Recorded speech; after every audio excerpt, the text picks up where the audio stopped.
Hello everyone, welcome back. So as I say, we are going to study about paronyms, homophones and homographs, which are very important for our language and like हाम्रो word छुट्याउनको लागि wordingहरु कुन word कुन ठाउँमा use गर्ने हो त्योहरु सिक्नको लागि, and this is equally important for your bridge course as well. So अब चाहिँ हामी हेरौं what do we actually mean by paronyms, homophones and homographs. So हामी जति पनि इंग्लिशमा वर्डहरु युज गर्छौं त्यो वर्डहरु पनि क्याटेगराइज हुन्छ कि त्यो कुन क्याटेगोरीमा पर्दछ. So the first one we have is paronyms, words with similar pronunciation but different spellings and meanings. यसमा के हुन्छ भने वर्डिङहरु चाहिँ सिमिलर प्रोनाउन्सिएसन हुन्छ, हामीले बोल्दाखेरि चाहिँ ठ्याक्क त्यस्तै हो जस्तो लाग्छ तर तिनीहरुको वर्डिङ त्यो वर्डको मिनिङ डिफरेन्ट हुन्छ, ठ्याक्क त्योसँग स्पेलिङ पनि डिफरेन्ट हुन्छ. त्यसको एउटा एक्जाम्पल के भयो भने एउटा accept and accept. So accept अनि एक्सेप्ट भन्दाखेरि चाहिँ बोथ साउन्ड द सेम, तर मैले कुन वर्डलाई कुन ठाउँमा युज गर्छु that gives you a different meaning. For example, I won't accept your gift. What does that mean? यसले भनेको के भयो भने म तिम्रो त्यो गिफ्टलाई एक्सेप्ट गर्दिन, म त्यो लिँदैन भनेर मैले यो भन्न खोजेको छु नि त. So I use ACCEPT accept. म चाहिँ त्यो गिफ्ट एक्सेप्ट गर्दिन. Or the cashier accepted the money which means उसले त्यो पैसा लियो. सो यो एक्सेप्टमा र EXCEPT वाला एक्सेप्टमा there is a huge difference. किनभने एक्सेप्ट त्यो हो EX. Like this except where do I use this except? I use in a place where I have to be specific कुनै एउटा पर्टिकुलर कुरालाई मलाई त्यो सेन्टेन्सबाट निकाल्नु छ. For example, I eat all the fruits except for strawberries, or I like all the vegetables except for cauliflower, or I have been to all other places except for Paris. So यसमा चाहिँ के भइराछ भने त्यो एउटा जुन exceptional case छ, like त्यो एउटा पर्टिकुलर ठाउँलाई छोडेर म अरु बाकी सारा ठाउँमा गइसकेको छु. For that we use accept. So accept is ACCEPT is basically a verb, अनि एक्सेप्ट भनेको चाहिँ प्रिपोजिसन भयो. एक्सेप्ट भनेको चाहिँ एक्सक्लुड गर्ने कि कुनै कुरालाई एक्सक्लुड नै गर्दिने आफ्नो लाइक त्यो सेन्टेन्सबाट. सो प्यारोनिम्स भनेको अगेन के भयो भने pronunciation चाहिँ सेम हुन्छ. लाइक सुन्दाखेरि I'll have the same idea of that one word, तर that depends upon the sentence जसमा म युज गरेको छु, किनभने that gives a very different meaning as both of them are like two different things. एउटा चाहिँ verb भयो भने अर्को चाहिँ preposition हो. So now moving on to the next one which is homophones. Homophones भनेको के भयो त? Words with identical pronunciation but different spellings and meanings.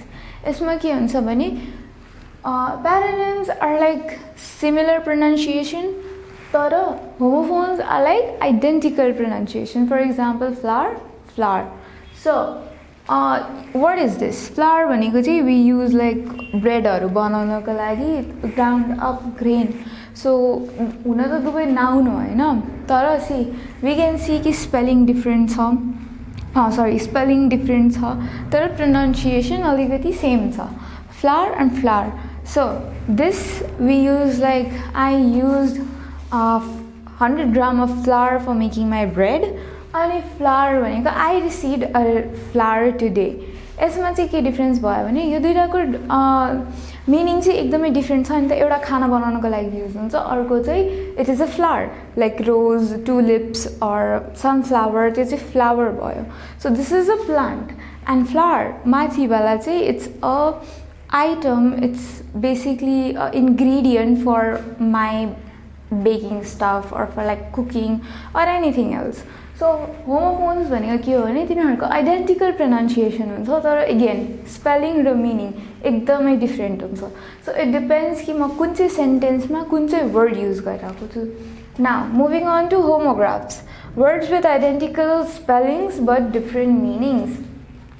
C paronyms र होमोफोन्समा के हुन्छ भने सुन्दाखेरि चाहिँ हामीलाई त सेम लाग्छ हैन, लाइक स्पेलिङ र मिनिङ डिफरेन्ट हुन्छ, तर सुन्दाखेरि we find it similar. And but होमोग्राफ्समा के हुन्छ भने यसमा चाहिँ स्पेलिङ पनि आइडेन्टिकल हुन्छ, यसमा स्पेलिङ आइडेन्टिकल हुन्छ तर मिनिङ चाहिँ डिफ्रेन्ट हुन्छ। यसको कहिलेकाहीँ प्रोनाउन्सिएसन नि डिफ्रेन्ट आउँछ, that is not a thing. Like होमोग्राफ्सको प्रोनाउन्सिएसन्स डिफ्रेन्ट आउन सक्छ तर they have like the same spelling, तर अगेन मिनिङ चाहिँ डिफ्रेन्ट हुन्छ। सो इट डिपेन्ड्स अब फेरि कि म त्यो वर्डलाई कुन ठाउँमा कसरी युज गरिरहेको छु, in which sentence and as what I am using it. So for example we have rose and rose, एउटा चाहिँ नाउन भयो, एउटा चाहिँ वर्ब भयो। अब if I use it in a sentence then I received a rose. So यसमा चाहिँ रोज भनेको के भयो भने आई रिसिभ्ड अ फ्लावर, मैले एउटा फ्लावर पाएँ। अनि then again if I use another word अनि अनदर सेन्टेन्समा then it comes as in the sun rose at 6 yesterday। So यसमा चाहिँ के छ भने सन राइज गरेको past form, like I am telling you a past form कि yesterday at what time the sunrise कुन बेला भएको थियो होइन, लाइक 6 बजे भएको थियो, 7 बजे भएको थियो, 8 बजे भएको थियो, जति टाइममा नि भयो। I am telling you the past form of rise. So rose is the past form of rise. So एउटा चाहिँ वर्ब भयो, अर्को चाहिँ नाउन भयो।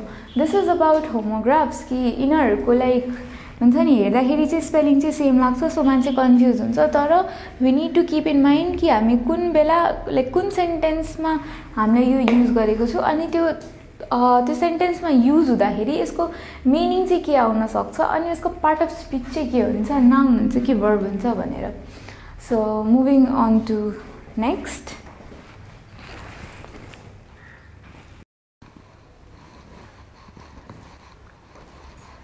Moving on to the next one, which is homonyms. So यसमा चाहिँ के हुन्छ भने words with identical spellings and pronunciation but different meanings. This is यो पहिलावाला भन्दा अलिकति डिफ्रेन्ट मात्र नभए like they are also homographs नै, तर यसमा चाहिँ के हुन्छ भने इट्स बेसिकली आइडेन्टिकल स्पेलिङ्स चाहिँ आइडेन्टिकल नै हुन्छ, जसरी कि हामीले रोजहरूको हेरेका थियौँ। सो स्पेलिङ चाहिँ आइडेन्टिकल हुन्छ एन्ड प्रोनाउन्सिएसन पनि, तर मिनिङ चाहिँ डिफ्रेन्ट हुन्छ, अगेन द सेम थिङ।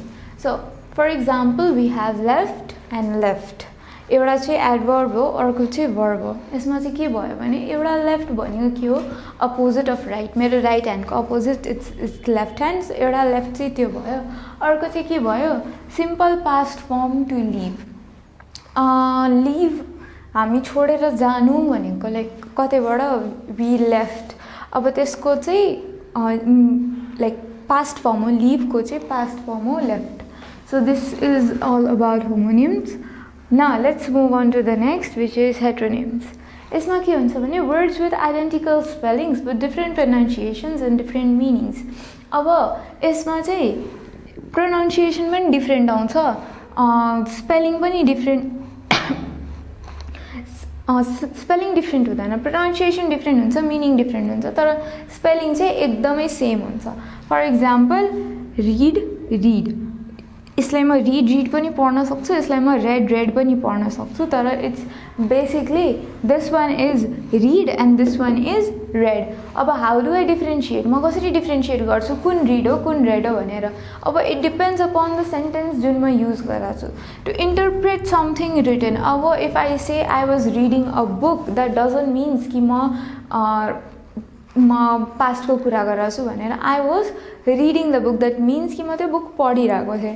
तर if I just say that I read the book, then it's basically मैले यसको पास्ट फर्म युज गरेँ, मैले रिडको पास्ट फर्म युज गरेको छु, that I read the book already, मैले त्यो बुक पढिसकेको छु भनेर। सो यसमा चाहिँ के हुन्छ भने स्पेलिङ चाहिँ सेम हेरिरहेको छ, तर मैले प्रोनाउन्सिएसन गर्दाखेरि पनि त डिफ्रेन्ट प्रोनाउन्सिएट गरेँ नि त। Once I pronunciated it like red, अनि अर्कोमा प्रोनाउन्सिएसन गर्दाखेरि I said read. So read and red are two different things, अनि यिनीहरूको मिनिङ पनि डिफ्रेन्ट छ, तर स्पेलिङ चाहिँ के छ भने यसमा स्पेलिङ चाहिँ सेम छ। So now moving on to capitonyms. Words with identical spelling except for a difference in the capitalization but different meanings. यसमा चाहिँ के हुन्छ भने we have like the same spellings हैन, or for a difference in the capitalizations but different meanings. Meanings चाहिँ different हुन्छ, identical or different pronunciation हुन सक्छ है. यसमा चाहिँ के हुन्छ भने कहिलेकाहीँ चाहिँ pronunciation identical हुन्छ, कहिलेकाहीँ चाहिँ हुँदैन, and identical spellings चाहिँ same हुन्छ. Now let's get an example and त्यसबाट हेरौँ ल. Mercury भनेको चाहिँ noun भयो हैन, part of speech चाहिँ same छ दुवैको. अब mercury भनेको दुईटा कुरा हुन्छ नि त, there are like different things. If I say mercury, then I can also it can be कि म एउटा planet लाई भनिरहेछु, or else I am telling to a chemical element. त्यो chemical element जुन thermometerहरुमा use हुन्छ नि त mercury भित्र. So if that depends upon me कि म कुन चाहिँ कुरालाई एड्रेस गरिरहेको छु, कुन चाहिँ मिनिङलाई एड्रेस गरिरहेको छु आफ्नो सेन्टेन्समा, and how am I using it. If I use it like Mercury is a part of solar system, then probably I am not telling it for the chemical substance को लागि, like chemical element को लागि त म solar system मा त जादिन होला नि त. Solar system मा म गइरहेछु भने obviously it's about the planets, and planets मा नि there is Mercury. So Mercury भनेको चाहिँ त्यो भयो. अब if I say it that I found a mercury thermometer in the chemistry lab, then it will be a chemical element. मैले चाहिँ त्यतिखेर चाहिँ chemical element लाई address गरेर छु. I am not addressing the planet, because how can I find a planet in our chemistry lab? So it's this is about capitonyms. अनि यसमा चाहिँ हामीलाई चाहिँ सेन्टेन्समा हेर्नुपर्छ कि हामीले कुन बेला हामीले कुन सेन्टेन्स कुन वर्ड युज गरिरहेछौँ, अनि त्यो वर्डमा अनि त्यो सेन्टेन्समा चाहिँ कुन मिनिङ आउन सक्छ त. And yeah, that is it about capitonyms as well. अब we'll move on to the last one.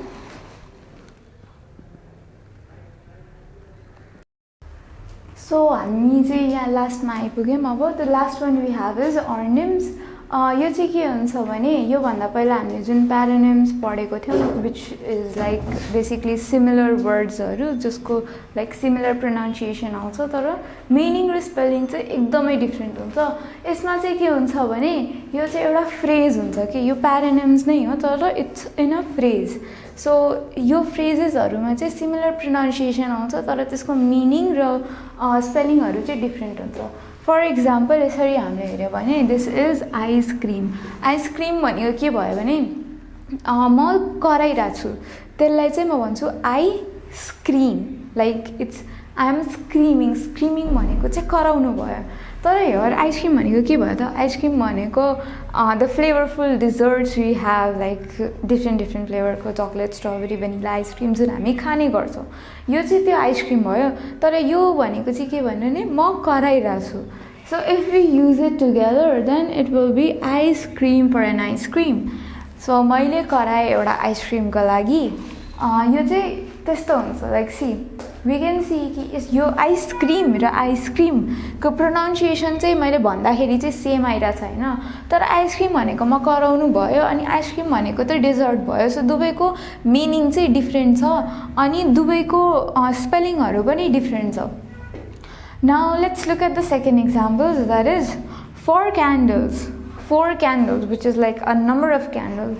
यो चाहिँ number भयो candles को, अनि यो चाहिँ candle भयो. 4 candles and 4 handles. So this is like fork जुन हुन्छ हामी spoon र fork त्यो. So now we see the 4 candles dripped on the silver fork handles. यो चाहिँ हामीले फेरि बोल्दाखेरि चाहिँ we are getting the same pronunciations, like the 4 candles dripped on the silver fork handles, but यो दुवैको meaning चाहिँ एकदमै different छ, तर अनि spellings पनि different छ, तर pronunciation गर्दाखेरि चाहिँ same आउँछ. So if यो phrase नभएको भए, if this was like a one single word, then यो paronyms हुन्थ्यो हैन, तर now this is a phrase. So paronyms को phrases लाई चाहिँ हामी oronyms भन्छौं, and that's it about this. So यसरी चाहिँ हामीले पढ्यौं homographs, oronyms, paronyms, homophones, and yeah, that's it for this one. Thank you for watching.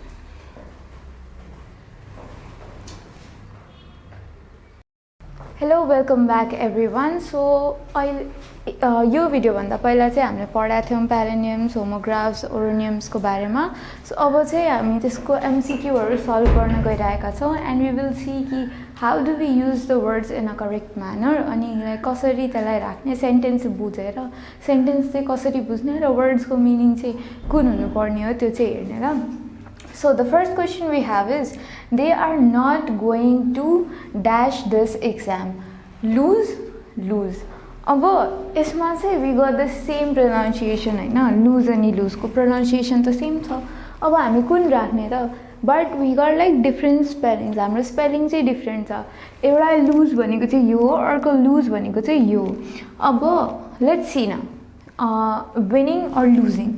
यो lose भनेको चाहिँ strict को opposite भयो हैन, kind of कि it's not very tight, it's loose. अनि यो one o भएको like double o भएको lose भनेको चाहिँ त्यो भयो. एउटा o भएको lose भनेको चाहिँ you are losing something. Like if I am winning, you are losing. If you are winning, I am losing. So यो त्यो lose भयो. अब let's say यो कुन चाहिँ कन्टेक्स्टमा छ त? They are not going to dash this game भनेको you are not going to win this game or lose this game. So for this one we use this, lose. Next question. I think my parents are a little too loose. यसमा फेरि हामीलाई lose use गर्नु छ. अब कुन चाहिँ lose हुन्छ त? यो lose भनेको चाहिँ जित्नुको अपोजिट भयो, विनिङ एन्ड लुजिङ. यो लुज भनेको चाहिँ टाइटको अपोजिट भयो, लाइक टाइट स्ट्रिक्ट भनेको कुराको लुज भयो. So I think my parents are little too not very strict. So loose भनेको लाइक मेरो पेरेन्ट्स हार्नुहुन्छ त्यो चाहिँ भएन होइन, लिटल टु हारेको हुँदैन. So we use loose. The easiest way for doing this is नेपालीमा कन्भर्ट गर्नुहोस् अनि नेपालीमा हेर्नुहोस् which one is like more suitable. This is one of the side dash of the medication. Effects. यसमा चाहिँ हाम्रो pronunciation अलिकति different आयो है त. So let's see. This is one of the side effects of the medication. यो effects भनेको के भयो भने effects show हुन्छ. For example, if I am using a face mask, then त्यसको effects चाहिँ के हुन्छ त? It will give me a face glow. So त्यसले ग्लो अप लिएर आउँछ. सो त्यसको इफेक्ट चाहिँ यो हुन्छ. यो इफेक्टको के हुन्छ भने the trauma is affecting me भनेपछिको यो जुन कुरा भएको थियो त्यो कुराले चाहिँ मलाई एफेक्ट गरिरहेछ and that is bothering me. यो इफेक्ट भनेको चाहिँ त्यो भयो. सो यो इफेक्ट भनेको कुनै कुराको लाइक कुनै कुराले के चाहिँ दिन्छ त्यो भयो. यो इफेक्ट भनेको चाहिँ कुनै कुराको आफूमाथि चाहिँ के भइरहेछ लाइक कसरी त्यो तिमी डिल गरेछौ त्यो कुरासँग त्यो चाहिँ इफेक्ट भयो. So this is one of the side dash of the medications. यो मेडिकेसनको एउटा साइड इफेक्ट हो. सो यसमा चाहिँ हामी के युज गर्छौँ? इफेक्ट्स.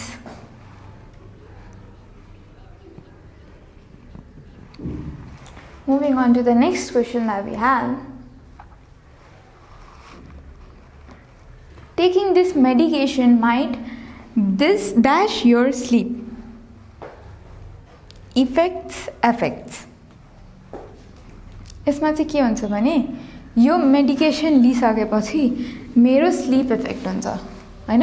लाइक मेडिकेसनले गर्दा म माथि कुनै चेन्ज हेरिरहेछ. So effects.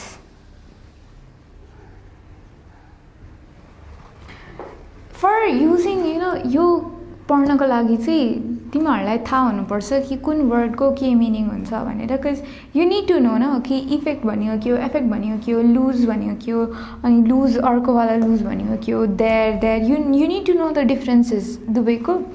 So now let's move on to the next question that we have. Make sure that they get dash money. There.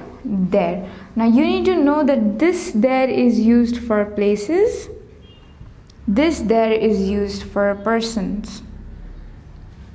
So when we are addressing to a place, Kima, I'll go to that parks and you need to reach there. So I am addressing it to a place तर यो their मैले use गर्दाखेरि I use their money I used their money भनेको मैले त्यो मान्छेहरूको पैसा use गरेको छु for that I am addressing to a person सो यसमा चाहिँ we get clear make sure that they like कुनै एउटा पर्सनलाई पर्टिकुलरली डाइरेक्ट गरेर भनेको छ टोकेर भनेको छ भने make sure that they get their use हुन्छ their money now let's move on to another question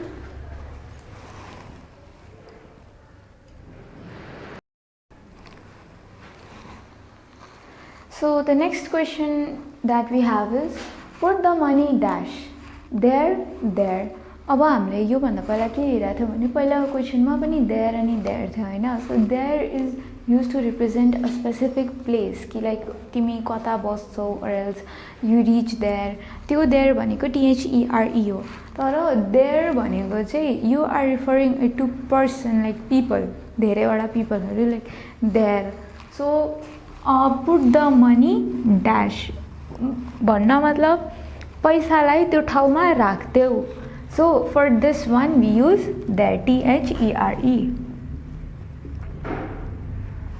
so now the next question we have is this is really dash अब एक्साइटिङ एक्जिटिङ यसमा चाहिँ के हुन्छ भने एक्साइटिङ भनेको के हो भने you have like this specific expression of emotions कि okay you are very excited for this concert अनि you are very cheerful and you are all set for this specific thing so त्यो भनेको चाहिँ exciting भयो होइन त्यो चाहिँ एउटा रस अफ इमोसन भयो तर एक्जिटिङ भनेको चाहिँ कतैबाट छोडेर निस्किनु हो सो यो चाहिँ दुवैमा डिफ्रेन्स छ एन्ड दुवैको प्रोनाउन्सिएसन पनि अलिकति डिफ्रेन्ट नै आउँछ so this is really dash with an exclamatory mark so wherever you use exclamatory mark we know that we are like हामी आफ्नो केही कुरालाई एक्सप्रेस गर्छौँ so for that reason we use exciting now the next question that we have is the band will be dash the stadium in about half an hour exiting exciting again अब यहाँ चाहिँ हामीले के हेर्नुहोस् भने ब्यान्डले स्टेडियमबाट ड्यास गर्छ हाफ एन आवरमा एक्साइटिङ त गर्दैन होला because this is like a rush of emotions होइन त्यो इमोसन हो त band will be exciting the stadium in about half an hour or exiting यो भनेको एक्जिटिङ भयो वी युज एक्जिटिङ ब्यान्डले चाहिँ एक्जिट गर्छ स्टेडियमलाई कति मिनटमा अबाउट हाफ एन आवर जतिमा now moving on to the next question that we have he is better at grammar dash I am now we have like two thens then and than यहाँ चाहिँ हामीलाई एउटा के कुरा ध्यानमा राख्नु छ भने there and then most of the people get confused in this 4 words होइन maximum time किनभने these two are like pronunciation पनि सेम हुन्छ and we get confused कि हामीलाई कता युज गर्नु छ so this we use at places this we use for people this we use for timeline and this we use for compare or हुन्छ नि यस्तो नभएको भए then I would have done this something like that त्यस्तोमा we use it so यहाँ चाहिँ हामी हेरौँ ल he is better at grammar dash I am यहाँ चाहिँ कम्पेयर भइरहेछ कि ऊ मभन्दा राम्रो छ ग्रामरमा सो यसमा चाहिँ कुन युज हुन्छ यो देन भनेको चाहिँ म कुनै टाइमलाई रिफर गर्छु कि back then in time or else back then I used to do this or else I will reach school then I will do my homework भनेर अनि यो then चाहिँ म किन युज गर्छु भने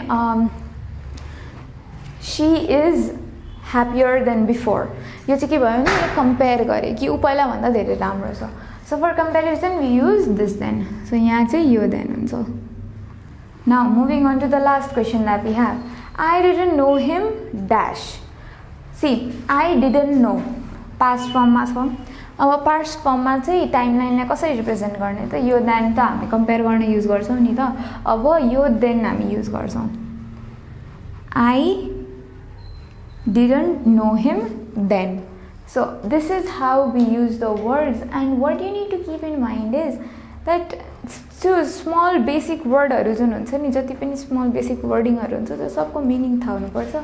एन्ड स्पेसिफिकली दिस 4 वर्ड्स, यसमा चाहिँ बच्चा लाइक यसमा चाहिँ एकदमै धेरै कन्फ्युजन हुन्छ सबैलाई. And yeah so you need to know कि at what place you use this there then and then, किन you need to keep the spelling also in mind. Sometimes it happens कि like there लेख्ने ठाउँमा THEIR their लेख्ने ठाउँमा you end up writing THER. त्यही भएर you need to focus on that spelling part also. And yeah, that's it for this video. Thank you so much.